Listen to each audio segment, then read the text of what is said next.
ભગવાન કોને કેટલું આપે છે આ વાતને મનુષ્ય સમજી લે તો બધી ચિંતાઓ મટી જાય છે। મિત્રો, આજે તમને એક એવી હકીકતથી વાકેફ કરાવીશ જે સાંભળીને તમારો ભગવાન પ્રત્યેનો વિશ્વાસ ડબલ વધી જશે। અને જે માણસ પૈસા પાછળ દિવસ રાત પાગલ થઈને ફરે છે, ચોરી, લૂંટ, છળ, કપટ, હિંસાનો સહારો લઈને જે મનુષ્ય ધન કમાવામાં લાગ્યા છે તેમના માટે આ વિડીયો ખાસ સાંભળવા જેવો છે। મિત્રો, આજના જમાનામાં દરેક વ્યક્તિને સૌથી મોટી ચિંતા હોય તો એ છે કે સૌથી વધુ રૂપિયા ક્યાંથી કમાઈ શકીએ, અને રૂપિયા કમાવા માટે કંઈ પણ કરવું પડે તો તે કરવા માટે પણ મનુષ્ય તરત જ તૈયાર થઈ જાય છે। મનમાં હજારો પ્રકારની ચિંતાઓ કર્યા કરે છે કે રૂપિયા વગર કેવી રીતે જીવનની જરૂરિયાતો પૂરી કરીશું, કેવી રીતે બાળકોનું ભવિષ્ય સારું થશે, રૂપિયા વગર દીકરા દીકરીના વિવાહ કેવી રીતે થશે, કેવી રીતે રોજિંદા જીવનની જરૂરિયાતો પૂરી થશે। આવી બધી ચિંતાઓ લઈને આપણે બેઠા રહીએ છીએ। તો મિત્રો, આજની આ કહાની સાંભળીને તમારી આ બધી ચિંતાઓનું સમાધાન મળવાનું છે। સવાલ એ છે કે ભગવાન કોને કેટલું આપે છે અને ક્યારે આપે છે। ઘણીવાર એવું જોવા મળે છે કે જે લોકો ભગવાનમાં અતૂટ વિશ્વાસ રાખે છે તેઓ સ્વયં ભૂખ્યા રહી લેશે, પરંતુ બેઈમાની કરીને ભોજન નહીં કરે। આ જ કારણ હોય છે કે આવા લોકો ઘણી વખત ગરીબ રહી જાય છે।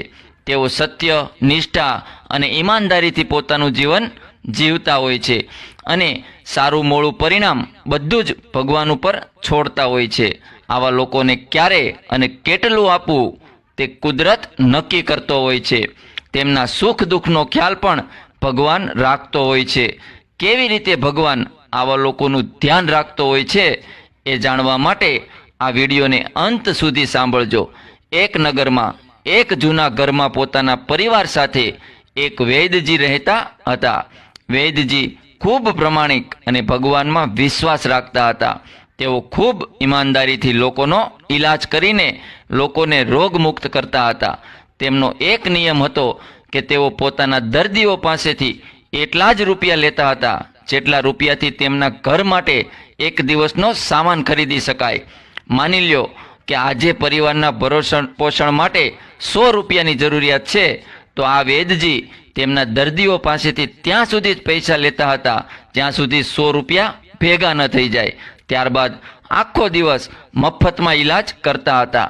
આ વૈદ્યજી સવારે જ્યારે ઘરેથી નીકળતા ત્યારે તેમની પત્ની ઘરની જરૂરી વસ્તુઓ લાવવા માટે એક કાગળમાં લખીને આપતી હતી। વૈદ્યજી આ કાગળ પોતાના ખીચામાં રાખી દેતા અને તેમના દવાખાને જઈને સૌથી પહેલાં ભગવાનને પ્રાર્થના કરતા।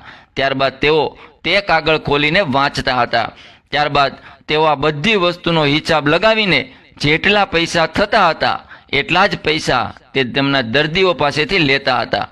જ્યારે તેમના ઘર ખર્ચના પૈસા આવી જાય ત્યાં સુધી તેઓ પૈસા લેતા અને ત્યારબાદ ગમે એટલા દર્દીઓ આવતા તો પણ તેમની પાસેથી સારવાર કરવાનો 1 રૂપિયો પણ લેતા નહીં। આવી જ રીતે તેમનું જીવન આનંદથી જીવતા હતા। તેઓ ક્યારેય પોતાના મોઢેથી કોઈ દર્દી પાસેથી પૈસા માગતા નહીં। લોકો સ્વેચ્છાથી જેટલા રૂપિયા આપતા તેને જ ભગવાનના મોકલેલા સમજીને લઈ લેતા। તેઓ દરેક કાર્ય ભગવાનની ઈચ્છા સમજીને જ કરતા। તેઓ એવું માનતા હતા કે ઈશ્વર હાથી માટે મણ અને કીડી માટે કણની વ્યવસ્થા જરૂર કરે છે, તો પછી હું શું કામ વધારે કમાવા માટે દોડ્યા કરું। આજે મારે એટલું જ જોઈએ જેટલી મારે જરૂરિયાત છે, અને કાલ માટેનું કાલે જોયું જશે। આવા જ વિશ્વાસથી તેઓ પોતાનું કાર્ય કરી રહ્યા હતા। એક દિવસની વાત છે, વૈદ્યજીએ સવારે પોતાનું દવાખાનું ખોલ્યું, ભગવાનનું સ્મરણ કર્યું અને રોજની જેમ પત્નીએ આપેલો કાગળ કાઢ્યો અને તેઓ આ કાગળને વાંચવા લાગ્યા। કાગળમાં પહેલાં તો ઘરનો અમુક જરૂરી સામાન લખેલો હતો, જેવી રીતે દાળ, ભાત, શાકભાજી, તેલ, ઘી વગેરે। ત્યારબાદ કાગળમાં નીચે લખ્યું હતું કે આપણી દીકરીના આવતા મહિને વિવાહ છે, તેમના વિવાહમાં આપવા માટે દહેજનો સામાન ખરીદવો પડશે। આ વ્યવસ્થા 1 મહિનામાં કરવાની છે। આવું વાંચીને વૈદ્યજી વિચારવા લાગ્યા કે મેં આજ સુધી જે સામાનની જરૂર પડી એટલા જ પૈસા કમાયા છે। મારી દીકરી વિશે તો મેં ક્યારેય વિચાર્યું જ નથી કે દીકરી જ્યારે મોટી થશે ત્યારે તેના વિવાહ માટે ઘણા રૂપિયાની જરૂર પડશે. હવે આટલા બધા રૂપિયાની વ્યવસ્થા હું 1 મહિનામાં કેવી રીતે કરીશ? તેઓ આ વાતને લીધે ઘણા ચિંતામાં હતા અને વિચારવા લાગ્યા કે અરે, આ કામ માટે ચિંતા હું શું કામ કરું? આ કામ તો ભગવાનનું છે અને તે સ્વયં આની વ્યવસ્થા કરશે. હું તો બસ મારું કામ કરીશ. આટલું વિચાર્યા બાદ તે દર્દીઓને દવા આપવામાં વ્યસ્ત થઈ ગયા. ત્યારે જ તેમણે જોયું કે એક મોટી ગાડી તેમના દવાખાના આગળ આવીને ઊભી રહે છે. ત્યારબાદ ગાડીમાંથી એક વ્યક્તિ સૂટ બૂટ પહેરીને ઉતરે છે. આ વ્યક્તિને જોઈને એવું લાગતું હતું કે તે ખૂબ અમીર ઘરનો વ્યક્તિ હશે. ત્યારબાદ તે અમીર માણસ વૈદ્યજી પાસે આવીને બેસી ગયો. વૈદ્ય વિચારવા લાગ્યા કે કોઈ દવા લેવાવાળો વ્યક્તિ હશે, કેમ કે આવી રીતે વૈદ્યજી પાસે રોજ ઘણા લોકો ગાડીઓ લઈને આવતા હતા. એટલે વૈદ્યજીએ પેલા વ્યક્તિને પૂછ્યું કે હે ભાઈ, તમને શું તકલીફ છે, જણાવો. અને વૈદ્યજી તેમનો હાથ પકડીને તેની નાડી જોવા લાગ્યા. ત્યારે તે અમીર વ્યક્તિ બોલ્યો, વૈદ્યજી, મને કોઈ તકલીફ નથી. હું તો બસ આમ જ તમને મળવા આવ્યો છું. મને લાગે છે કે તમે મને ઓળખ્યા નથી. ત્યારબાદ તે અમીર વ્યક્તિ પોતાનો પરિચય આપવા લાગ્યો અને કહ્યું, વૈદ્ય, મારું નામ કાનજી છે. હું ભારતનો જ રહેવાસી છું, પરંતુ પાછલા ઘણા વર્ષોથી વિદેશમાં રહીને મારો કારોબાર કરું છું. આજથી 15 વર્ષ પહેલાં હું વિદેશથી અહીંયા આવ્યો હતો. ત્યારે અચાનક જ તમારા દવાખાના સામે મારી ગાડીના ટાયરનું પંચર થયું હતું. ત્યારબાદ ડ્રાઈવરે ટાયર ખોલ્યું અને પંચર કરાવવા જતો રહ્યો. ત્યારે ગરમી ખૂબ હતી અને હું મારી ગાડી પાસે ઊભો હતો. મને ઘણો સમય ગરમીમાં ઊભેલો જોઈને તમે મને અહીં બોલાવ્યો અને બેસવા માટે ખુરચી આપી અને હું તમારી પાસે આવીને વાતચીત કરવા લાગ્યો. ત્યારે મેં જોયું હતું કે એક 4 વર્ષની નાની બાળકી તમારી પાસે રમતી હતી અને તમને કંઈક કહી રહી હતી કે પિતાજી, મને ખૂબ ભૂખ લાગી છે, ચાલો જમી લઈએ. ત્યારે તમે તેને સમજાવી કે દીકરી, થોડી વાર બાદ જમી લઈશું. ત્યારે હું સમજી રહ્યો હતો કે હું તમારી પાસે બેઠો હતો, એના લીધે તમે જમવા નહોતા જઈ શકતા. ત્યારબાદ મેં વિચાર્યું કે તમને એવું ન લાગે કે હું ખાલી તમારી પાસે બેઠો છું, એટલે મેં તમારી પાસેથી દવા લેવાનો વિચાર કર્યો. મને યાદ આવ્યું કે મારા લગ્નને 8 વર્ષ વીતી ગયા છે, પરંતુ અમારે કોઈ સંતાન થયું નહોતું. મેં સંતાન માટે ઘણી જગ્યાએ ઈલાજ કરાવ્યો હતો, તો પણ કોઈ લાભ થયો નહોતો. ત્યારે મેં મારી સમસ્યા તમને જણાવી હતી. ત્યારે તમે મને કહ્યું હતું કે જુઓ ભાઈ, ભગવાન ઉપર વિશ્વાસ રાખો. ભગવાન પાસે દરેક સમસ્યાનું સમાધાન હોય છે. ભગવાનના ખજાનામાં કોઈ ચીજની કમી નથી હોતી. દીકરા દીકરીઓ, ધન દોલત, સુખ દુઃખ, જન્મ મરણ, આ બધું ઈશ્વરના હાથમાં હોય છે.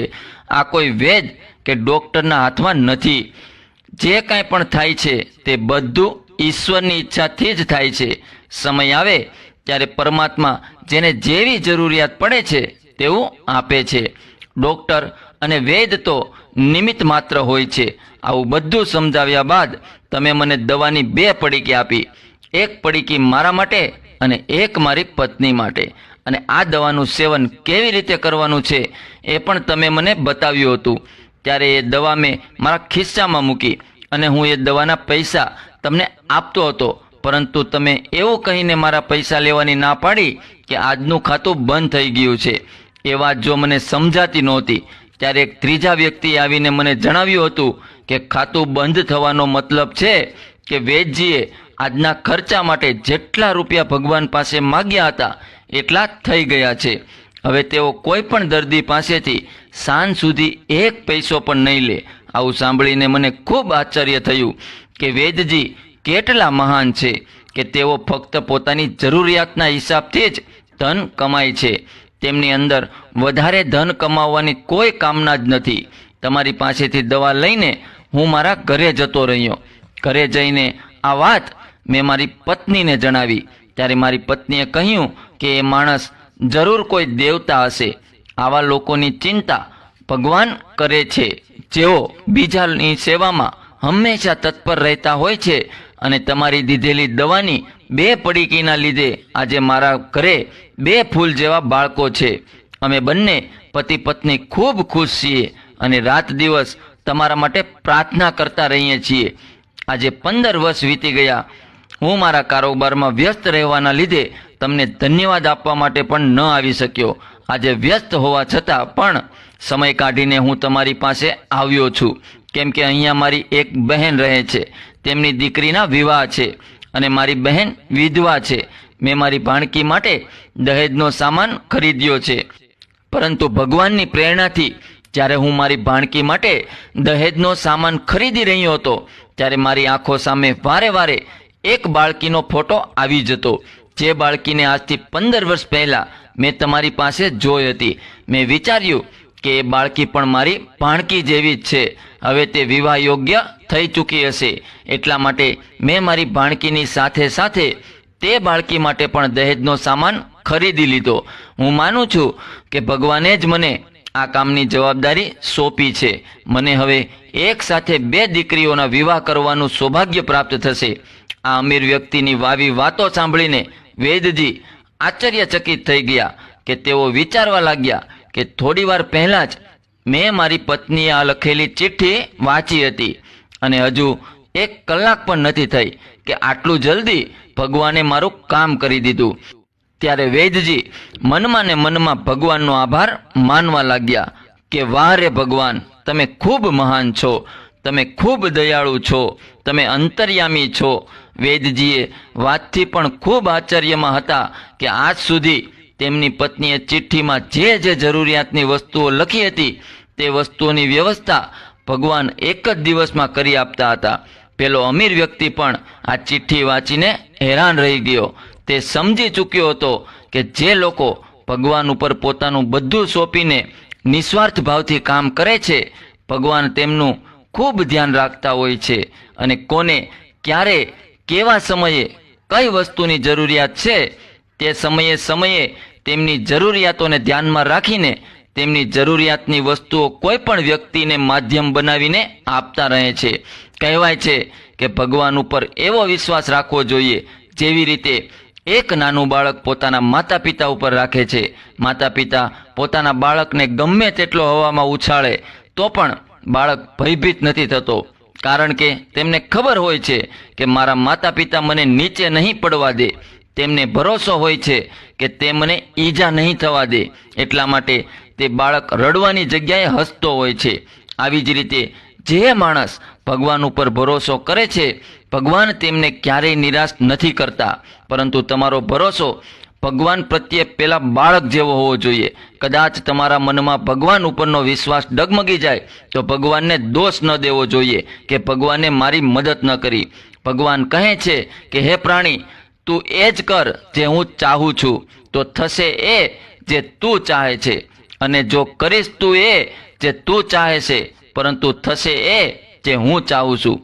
ઘણા લોકો આ વાતની પણ ફરિયાદ કરે છે કે ભગવાન અમારું સાંભળતા જ નથી. તો હું તેમને કહેવા માગું છું કે કદાચ તમારો ભરોસો કમજોર છે, અથવા તો તમે નથી કરી રહ્યા જે ભગવાન ચાહે છે. તમે ક્યાંક ને ક્યાંક તેમના દ્વારા બતાવવામાં આવેલા પંથ પરથી ભટકી રહ્યા હશો. તમે જો ભગવાનની કૃપા મેળવવા માંગો છો તો એક નિયમ બનાવો અને ભગવાન દ્વારા બતાવવામાં આવેલા માર્ગ ઉપર ચાલો.